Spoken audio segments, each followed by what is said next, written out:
the mighty and resilient Merrimack River, carving through the communities of our great region. My name is Linda Lorden, proud president of Merrimack County Savings Bank, and like the river that serves as our namesake, we're a constant yet ever-changing presence. Because to us, it's bigger than banking. It's about powering communities and putting people first. It's about knowing where you came from and where you're going. That's Merrimack style. Visit us at themerrimack.com.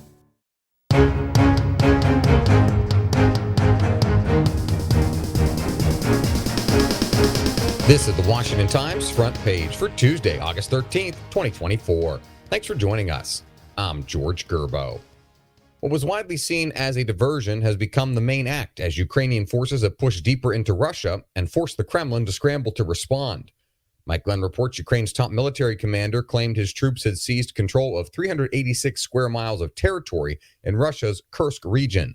While fighting continues along the front line, the territory inside Kursk remains under control. Military strategists initially interpreted the operation as a diversionary maneuver designed to provide a quick morale boost before Ukrainian commanders withdrew the troops. With each passing day and advance against Russian forces, however, the Kursk fighting assumes far greater importance in the overall war. Parents are paying $10,000 apiece to have their children drugged and smuggled across the border to join them in the United States. Stephen Dinan reports some smugglers use cold medicine, but the go-to appears to be melatonin. The goal is to keep the children asleep and hope that sympathetic border officers will wave through the vehicle without trying to verify the relationships of those inside. The tactic is used on what the government calls unaccompanied alien children. They arrive at the border without a parent and are the toughest of all border cases to handle. Former President Trump spoke about his assassination attempt in a glitch-marred interview on social media platform X. Tom Howell reports Trump recounted the July 13th shooting in a heavily promoted interview that started over a half hour late due to technical problems and spurred online jokes. Ex-CEO Elon Musk, hoping to placate his audience, said there appeared to be a denial-of-service attack on his website. The former president marveled at the quick actions of the Secret Service and the ability of the crowd to stay in place. Critical questions remain unanswered 1 month after the assassination attempt at the rally in Butler, Pennsylvania.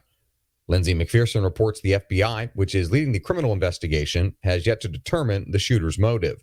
And while acknowledging full responsibility for security failures, the Secret Service has yet to fully explain some of its decisions that created vulnerabilities that were exploited. The result of an internal investigation to identify what went wrong is not expected for at least another month. And finally, Ryan Lovelace talks with Eric O'Neill, a veteran FBI investigator who helped bring down one of the most notorious Russian spies in American history. O'Neill worked to catch Robert Hanssen, who held key counterintelligence positions in the Bureau while spying for years for Russia. He was arrested in 2001 and died in prison last year.